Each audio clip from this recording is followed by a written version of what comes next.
Well, good afternoon, everyone, and welcome back to This Space 2025. I hope you've had a great lunch break and you're feeling refreshed and ready for some fantastic discussion. This afternoon, we've got sessions starting with this one on improving timeliness, and then we're going to move into discussing about large-scale programs in health and healthcare. We've also got two brilliant lightning talks, and at the end of the day, there will be a networking session. So please remember to use the chat function and to submit questions using the question function. So to this session. In this session, we're going to be considering the issue of timeliness and particularly why improving timeliness is so hard and what we can do about it. And the issue of timeliness rightly preoccupies people within both policy and practice. And that's because delays in diagnosis, in treatment are very common, and they occur across multiple areas of clinical care. And these delays can have profound consequences for patients and families, but they can be really hard to address. So in this session, what we're going to do is to examine timeliness from multiple perspectives and across multiple settings to really explore why these delays persist and how better understanding the problem might be able to help us solve those problems. So to kick us off, we've got two brilliant presentations. So the first is from my colleague, Rosie Lindsay, who is a research associate here at this institute. Rosie will be talking about our work here at this institute, exploring how we're looking to improve the timeliness of cancer treatment. And the second presentation is from Carolyn Johnston, who, amongst other things, is a consultant anaesthetist at St George's University Hospital in London. She's also the improvement lead for the National Emergency Laparotomy Audit and a learning system fellow for within this institute. And Carolyn will be talking about her work exploring how to improve the timeliness of emergency laparotomy. My name's Rosie Lindsay and I'm a research associate at this institute. And today I'm going to talk about why improving timeliness is so hard and what we can do about it. So for the purposes of this presentation, when I'm talking about timeliness, I'm referring to the time between diagnosis and receiving treatment. So let's look at cancer treatment as an example. Since December 2020, the target of 96% of people being treated within 31 days of a decision to treat has not been met. And this varies across different types of cancer treatment. So chemotherapy, around 99% of people are treated within 31 days. But for curative surgery and radiotherapy, the percentage varies from around 83 to 89%. And it's not just treatment that varies, there's also variations across NHS trusts, as shown by this work done by the London School of Hygiene and Tropical Medicine, which showed huge variations in the treatment time for people undergoing curative surgery.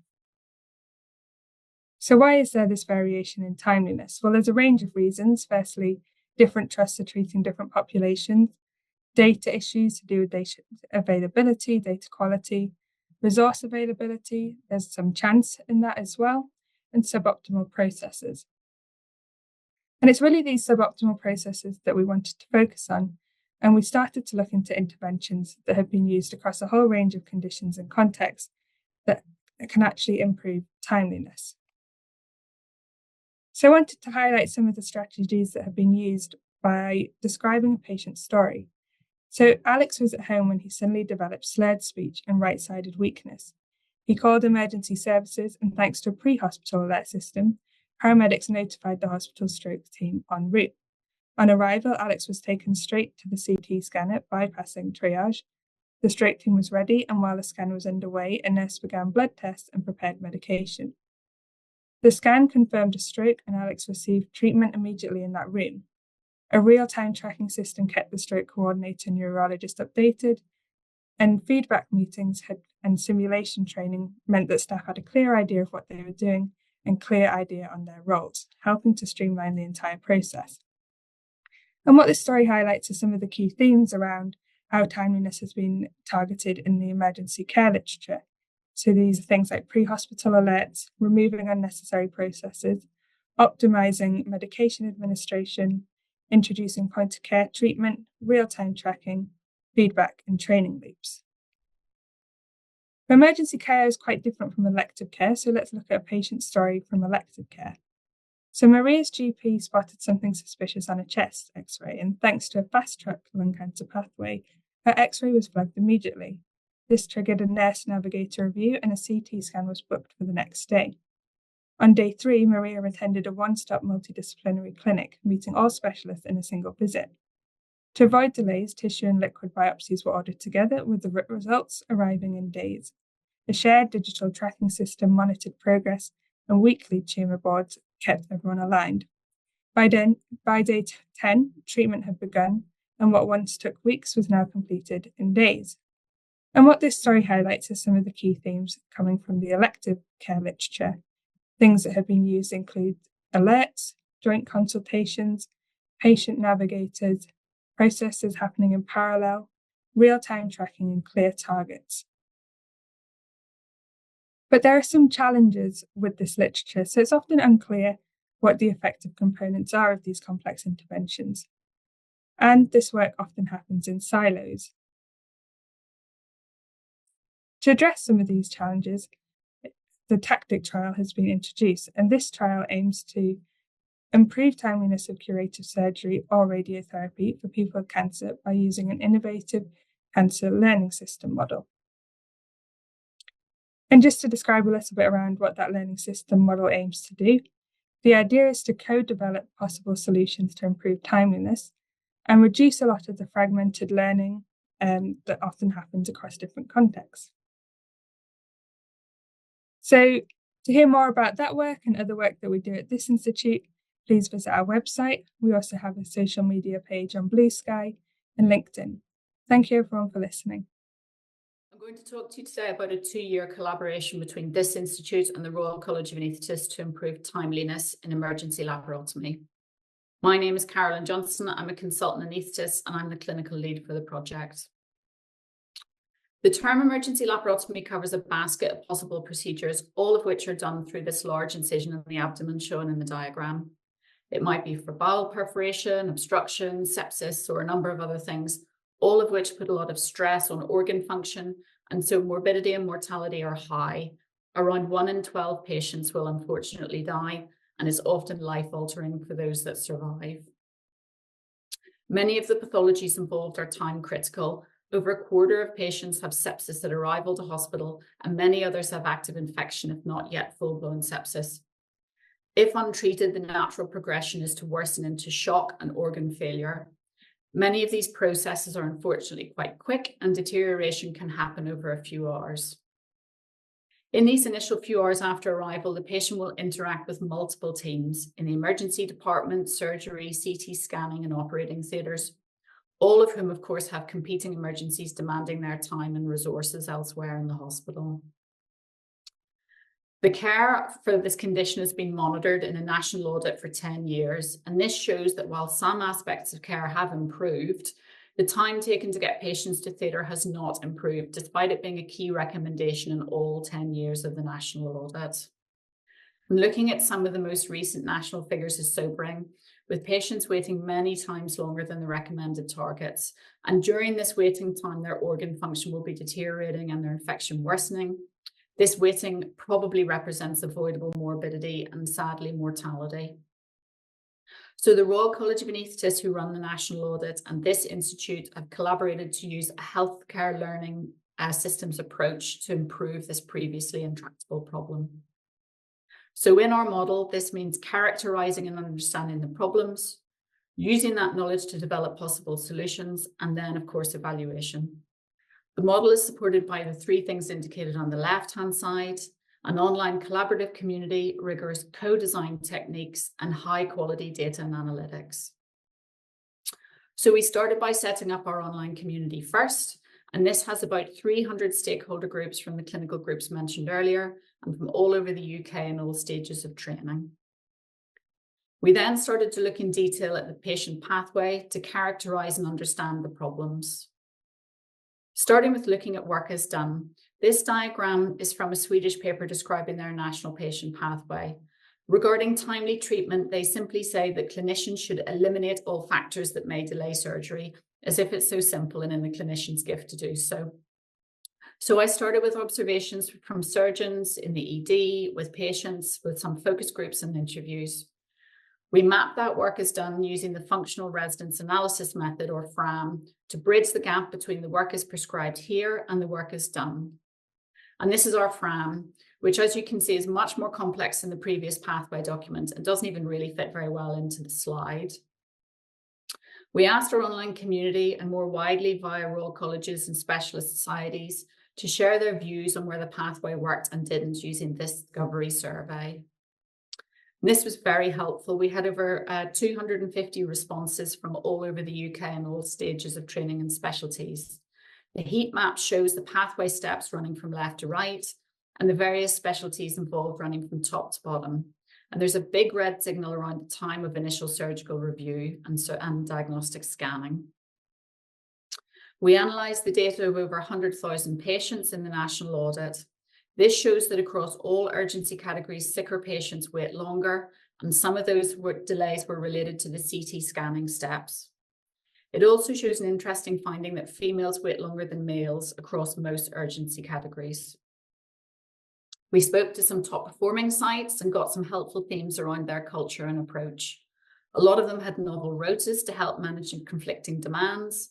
And I was surprised that while some had prominent protocol documents, many of them had not heavily protocolized their pathway, but relied on good interpersonal teamwork to improve care. We ran a second national survey borrowing from the theoretical domains framework to understand the barriers and facilitators for clinicians. I was pleased to see that the respondents knew that timeliness was important and were confident in their roles and training, and also confident in how to escalate to seniors, which is very important in this pathway. But the survey also showed that the guidelines were not that clear. You may have been a bit confused about the urgency categories in previous slides, and you weren't alone. There are issues with competition for resources, for scanning and theatre space, and with coordination between the various teams who specialise on the pathway. So after that quick run through a lot of different tasks, we have 11 barriers to care defined. We took these to focus groups with patients and clinical stakeholders and a further national survey, and they ranked those that they felt were most important and feasible to fix.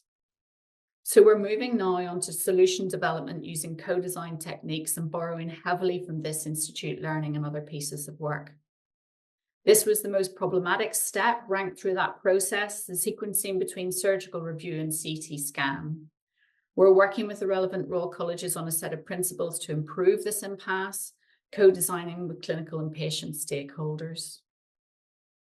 So our next steps from now are to work on that consensus building on that surgical scan step, further analysis of the data indicating why females might wait longer, and working with the national audit and other stakeholders on evaluation on our next steps. Thank you very much. And if you're interested in joining our clinical community, the QR code is on the screen.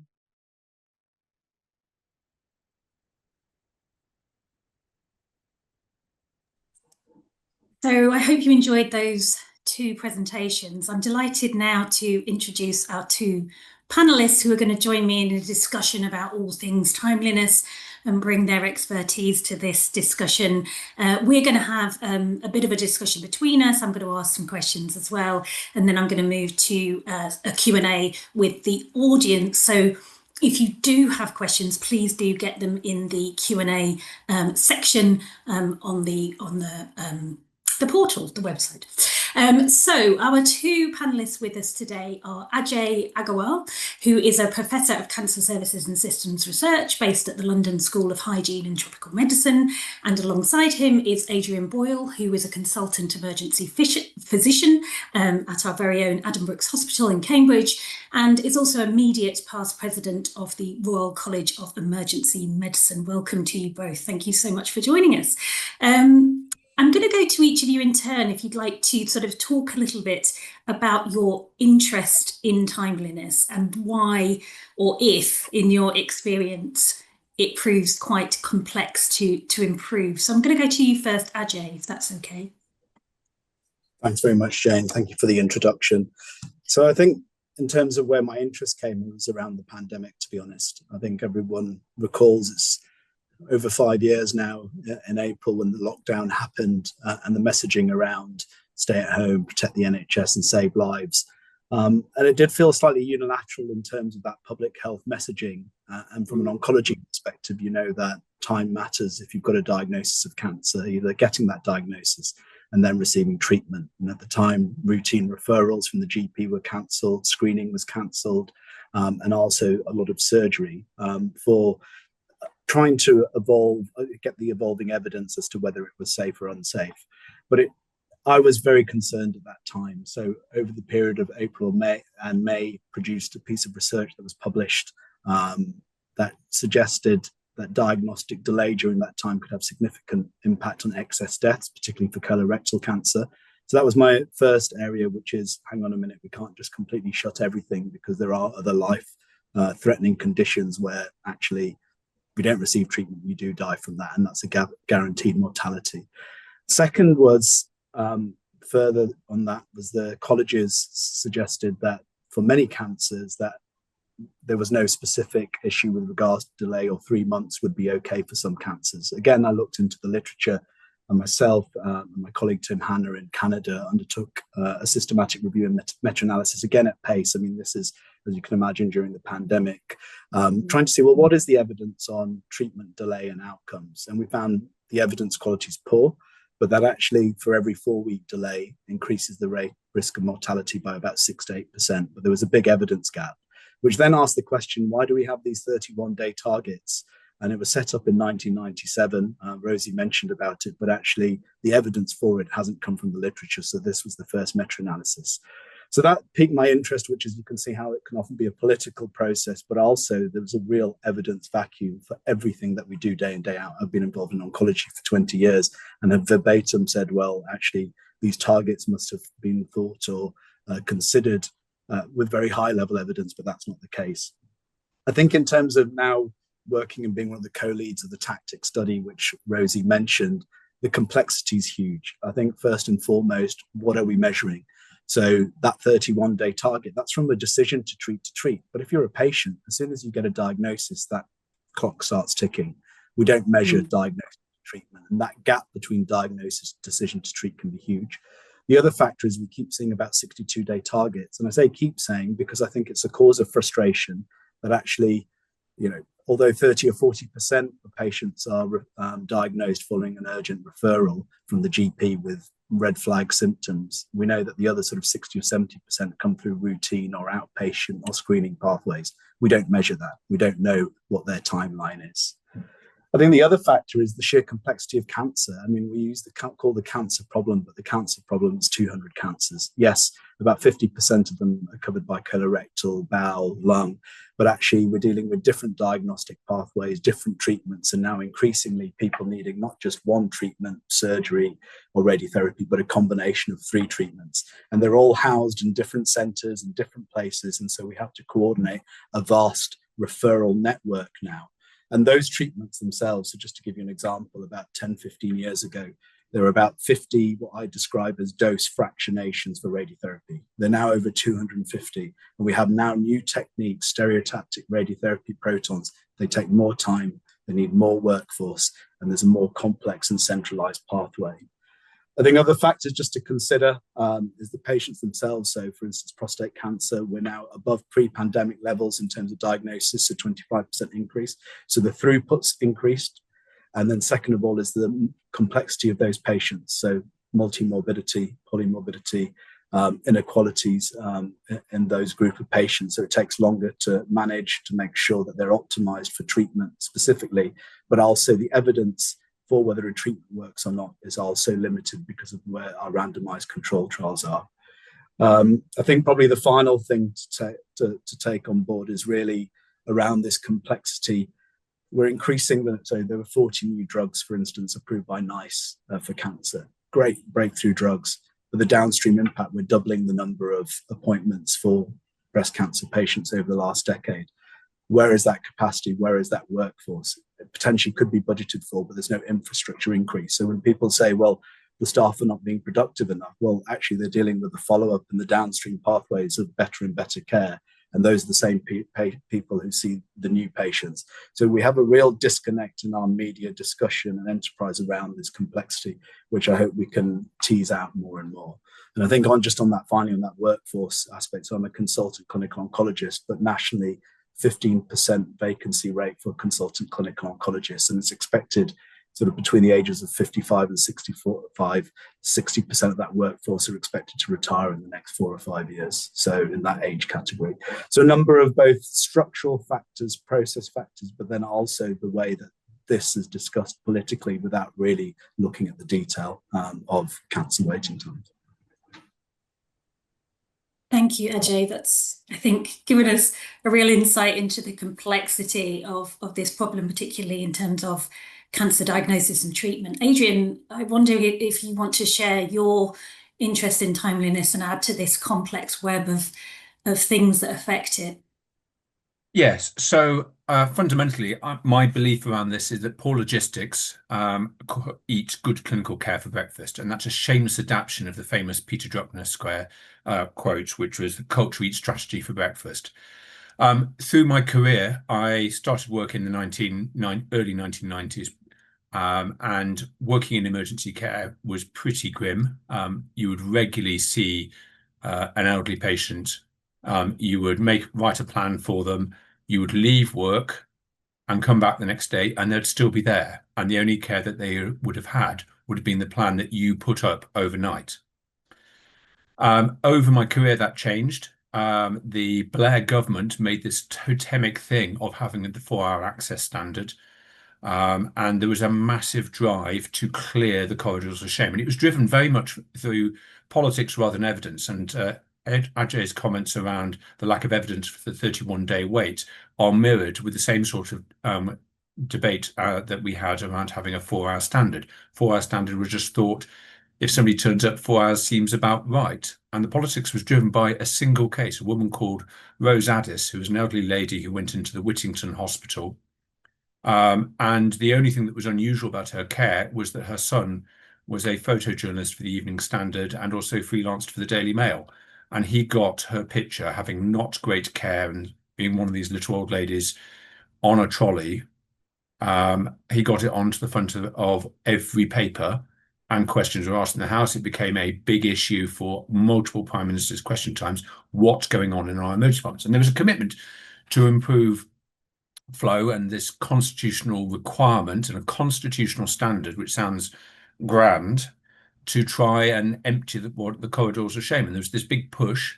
By 2005, no one pretty much was spending more than about 4 hours in an emergency department. And that carried on until about 2015. And then people found it harder and harder, and people found other things, and they'd forgotten a lot of the lessons about how to improve flow. And there were a lot of gaming and adverse behaviors that went on. But we ended up with long stays. And the reason I think this is so important is that this is really harming people now. We've now got an emerging scientific evidence base. We know from one of my predecessors that for every 72 patients who stay more than 12 hours in an emergency department, there is one excess death at 30 days for emergency admissions. If we look at what this means nationally, this probably means somewhere between 250 and 350 excess deaths every week.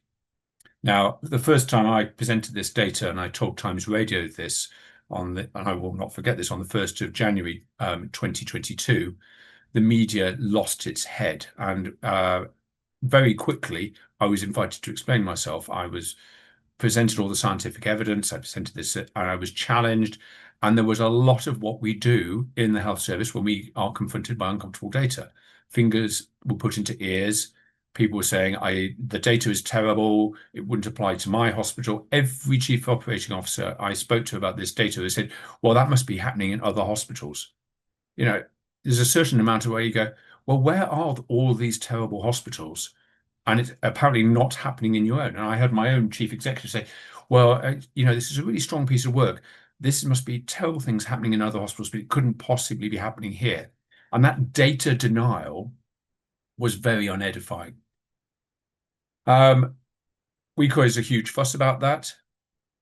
We then were challenged. the Office of National Statistics were told to go away and research independently this question, and came back and they published their findings early on this year, which confirmed it. But they phoned me up before and said, you know, we've checked what you say about these long stays being harmful, but we think you've underestimated it. It's actually worse. So an independent authority, but the data denial and obfuscation that we saw from policymakers about this problem was utterly extraordinary. So where are we now? There's an acceptance that long stays are harmful, and that's good, but we've managed to sort of have a 4-hour standard without having a 4-hour standard. And the way we've done this is by setting the threshold too low. So previously it was set at 98%, then 95%. It's now been set on a recovery target of 78%. Now, you might think that's a reasonable time to help trusts regain time, go through the things that they need to do to try and recover. But what happens with this is it drives perverse behaviors. And what we see is that a operations manager in a hospital will put all his effort into the people who are going to be discharged because they're the quick wins. And one of the problems with top-down targets is it drives perverse behaviors. We know that there's much more managerial effort on discharging people from a minor injuries unit with a sprained ankle or a cut finger within 4 hours. And over the last year, we've seen this, that the number of people being sent home within 4 hours has gone up, which is a good thing. But the number of people staying 6, 12, and 24 hours has gone up. So we're actively got a system which is prioritizing the people who need help the least sick. So I think timelessness is important. We need to understand it. We need to make sure we've got systems that promote what clinicians recognize as good care, what patients recognize as good experience, and then allows our managers a mechanism by which to help us deliver that. So I think, thank you, Adrian and Ajay. That's really great kind of summary, I think, of both of your areas, and some really kind of consistent themes, I think, coming up there. There are structural, there are process, but there are also political issues involved in addressing timeliness. So I guess a very obvious question to you both is if there are, or at least if the evidence is sketchy, that these kind of time-based targets are a measure of quality, should we do away with these type of targets entirely? I'll put that question to Ajay and then come to you, Adrian. I'll go quickly. I think if you asked a patient, both experientially and probably related to the fact it has an impact on outcome, it is a measure of quality. I think it's an important measure, but we need really, really high quality evidence to know how long matters. So I think Adrian's point around the number of patients and length of stay and excess deaths provides good political foresight to actually give the counter argument to this as an issue. And I think we're doing that better. I think where I want to get to is where I can say for any particular cancer in stage, which is, well, what is the true waiting time before we have an uptick in your risk of worsening outcome? And I think we're a bit further away from that because it's quite a hard modeling procedure to do, but that's the type of information we need to do. We're in a constrained system. It's not going to be a case of we can drive the standard up. So there has to be a level of prioritization in the first place. We have to give better information to patients and be honest with them in terms of what that wait is likely to mean. I think equally it will help management to know, well, you're prioritizing and potentially doing things what you think makes sense or towards a target, but if actually they were able to prioritize towards where the evidence lends itself, I think you're more likely to get the right people getting the right treatment in the right time in a way that doesn't impact on outcomes ultimately. So I think it becomes an evidence thing, but I also think it's an important quality measure for patients and clinicians. Thank you. Adrian. So in a word, yes, I think we do need to keep it. And Ajay's comment about this being a patient experience, everybody who tells me about their experience of going to A&E will put it somewhere in their comments how long it took. People really value being seen quickly when they're stressed, they're ill, they're anxious. They really value it. It's very much a important patient experience. But there's there's also a nuance to this about whether these metrics are being used for improvement or for accountability. And I think we need to have metrics that are clearly set to hold people, particularly trust executives and boards, that are accountable. And these metrics need to be robust, they need to be simple, they need to be ungameable. Well, the ability to game is minimized as far as reasonable, because I am constantly amazed by the amount of ways that people will imaginatively game metrics. In the same way, we also need to have some metrics which allow people to try and improve their services without the spectre of accountability hanging over them. Great answers. Just feeding off that, it does come also to fair comparisons. I think if we want to benchmark and improve, and we're committed to the transparency, I think there are reasonable arguments when you do report outcomes. I'm political director for the National Cancer Audit Programme, and we still have exactly the same things, Adrian, in terms of this is not our data, this is not our trust.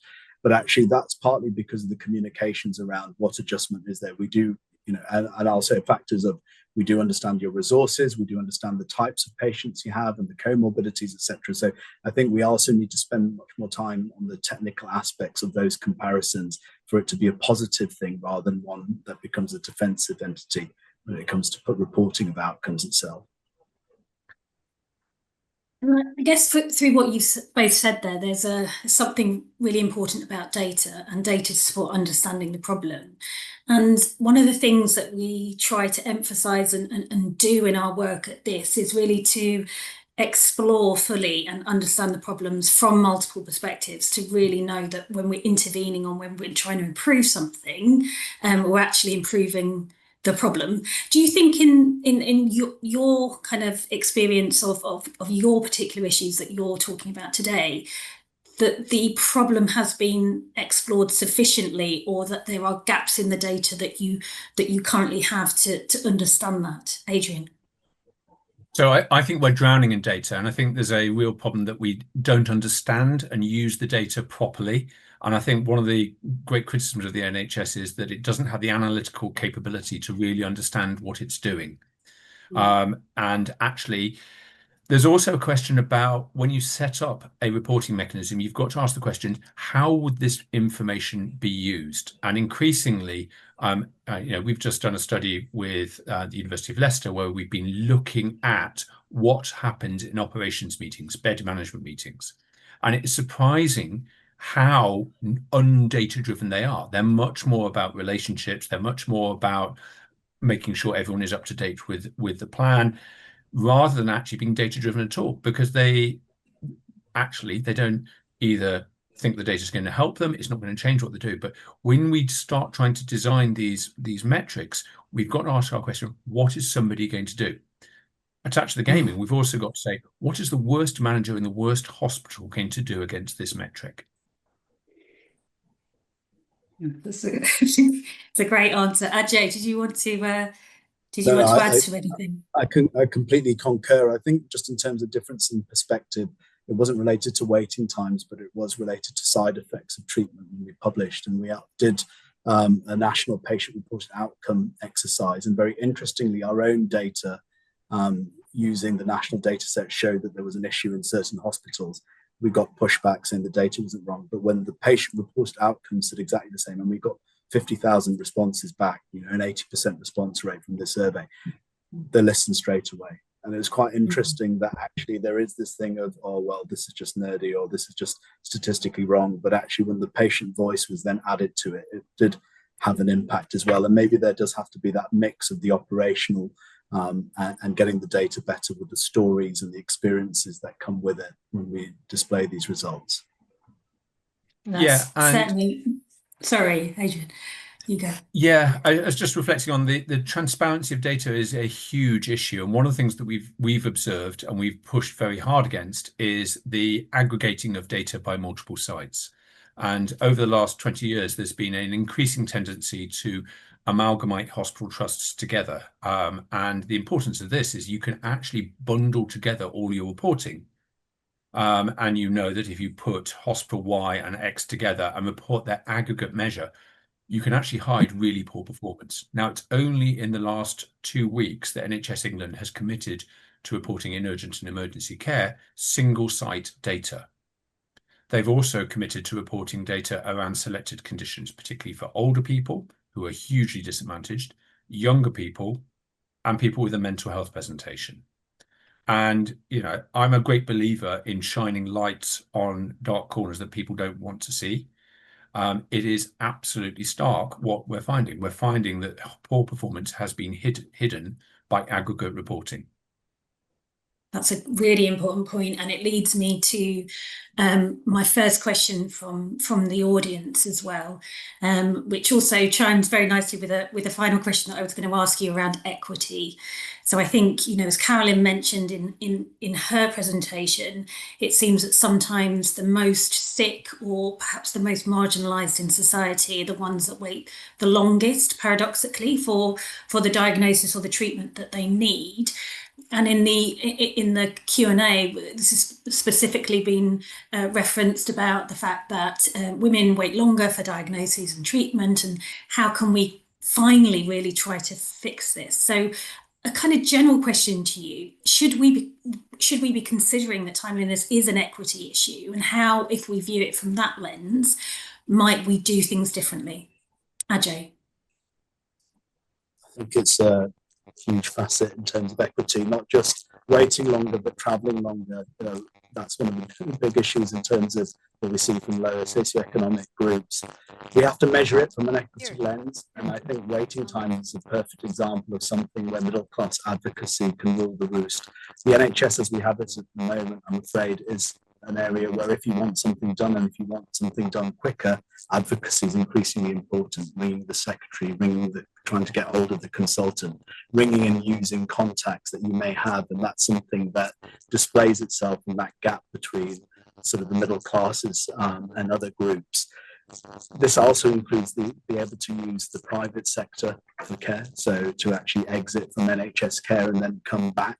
I think we're seeing it more and more. And actually there was something, I think Sajid Javid had an idea around an app which allowed people to look at waiting times as a way of trying to select a hospital. You can choose hospitals that select waiting times. Now, any work that's been done, a huge amount of work looking at choice policies within the NHS, allowing people to choose the hospital that has the best quality or the lowest waiting time. And invariably, this is younger, more affluent individuals who do so with less comorbidities, so such perpetuating these inequalities. So I do think that actually waiting time specifically does increase the gap between those who have the resource to have treatment and those who don't, because our middle class often find a way for receiving those treatment which other people aren't able to.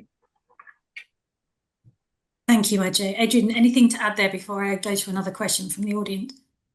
Yes, I mean, I think our current urgent and emergency care system, and particularly the low threshold for our standard, is absolutely discriminating against the elderly and those with mental health presentations. If you are 90 or over and you go to an emergency department, you have a 30% chance of staying more than 12 hours. That is compared to a national average of 5%. That is age institutional discrimination of the highest order, particularly since those are the people who get harmed the greatest by long stays.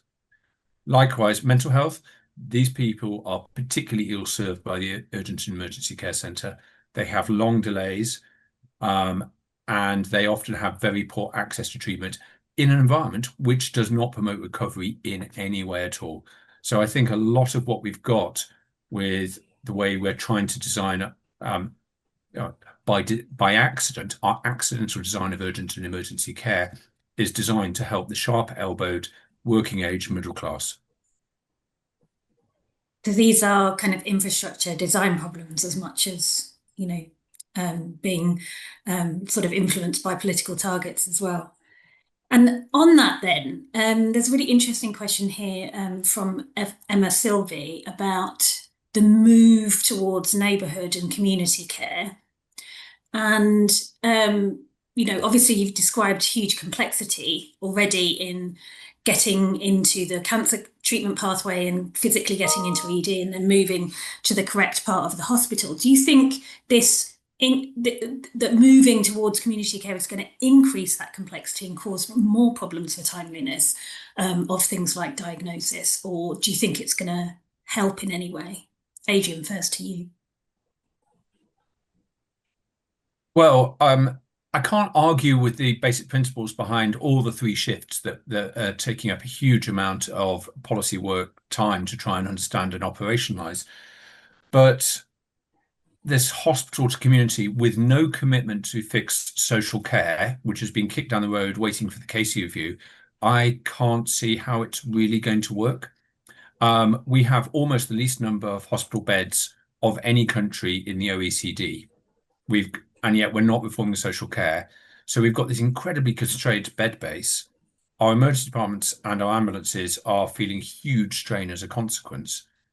I am deeply skeptical of the idea that this can all be fixed by a few virtual wards and outreach clinics to stop people going to hospital. So, and you know, I may sound punchy and about this. On the other hand, that's exactly what I've been saying to every government minister I've met over the last 4 years. Pleased to hear it. Ajay. Completely agree, Adrian. So I think from the oncology perspective, obviously it's extremely specialized, things like radiotherapy and advanced surgery you can't give in the community setting necessarily, and we're centralizing more. The big area though is the nature in which patients present and their fitness. So there's a big thing and a big delay, I feel, in optimization of patients with multiple morbidities. And that often results in patients being sent from one hospital to another hospital, which experientially is terrible, but also causes huge delay.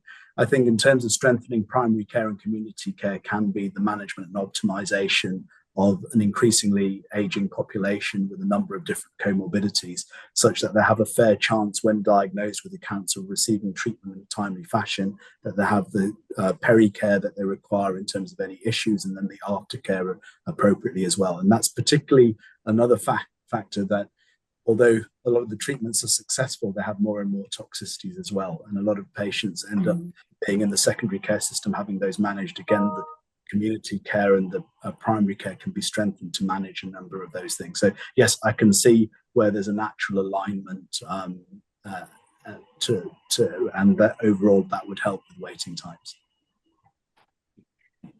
So we have an interesting question here, and it's something that I have been very interested in my research for the last 15 years, and that's about patient and family involvement. And I think I'm just wondering what your thoughts are, because obviously we've focused on data, we've focused on known problems from the perspective of organisations and the sort of routine data that we have.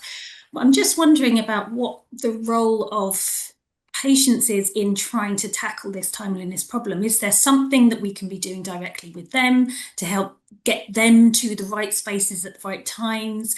I know of, for example, in cancer care, safety netting type approaches, which encourage people with particularly non-specific symptoms to come back after a certain amount of time. Are there things that we could be doing that are a bit more honest with the public about these issues of timeliness, but that actually help recruit some of them into helping us help the most sick at the right time?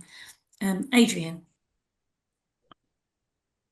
I think it's really important when people are in hospital that they get access to the relatives. And I think I've observed over the last year that being a medical member of a family where someone is going in and out of hospital, you navigate and you are, I criticised in my last comments around the sharp-elbowed middle classes. Those elbows are up when you come into hospital. And I think there is a real problem with, as our health service gets increasingly disaggregated and more complicated, one of my anxieties around this neighborhood to community, trying to do everything out in the community, involving private contractors, it's going to become, navigating the health service is going to become nightmarishly complicated. And that might work for somebody with high health literacy, but again, it's going to discriminate against the elderly. It's going to discriminate those who have mental health problems, who've got learning difficulties, who don't have an advocate.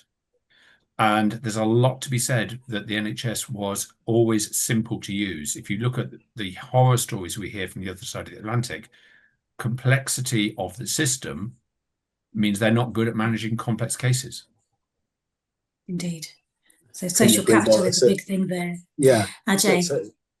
Social capital is huge. And I think it's about the missing voices. So I think you asked about the equity factor. It's who we're building the system for. And I think people would have invariably seen in research very hard to reach underserved groups and populations, particularly in understanding facets in the experience of care to ultimately improve it. And we need to make sure as we move forward, the analog to digital is great, but actually even in our system, we have something called My Chart. I mean, I've been a patient here myself, and actually logging on is actually quite really complex. And I'm head of a cancer audit program. So I just think we need to take a step back, that actually the things that we see as the solutions, particularly digital technologies, actually have a very, very clear equity lens before we say, oh, well, it's helped the 80%, but it's always that 20% who it affects. So it's getting the balance. Especially when that 20% are often the most sick or vulnerable.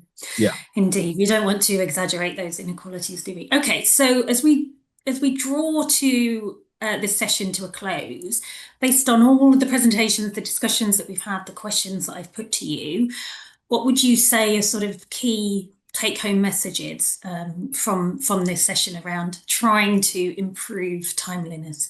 Adrian? So I would say that you've got to try and think about timeliness as an important component of quality care, and poor flow, poor logistics, it damages good clinical care. No matter how well I've trained my doctors to diagnose and prescribe the right treatments, if they're working in a system which disadvantages people, discourages people from staying away, that's no good.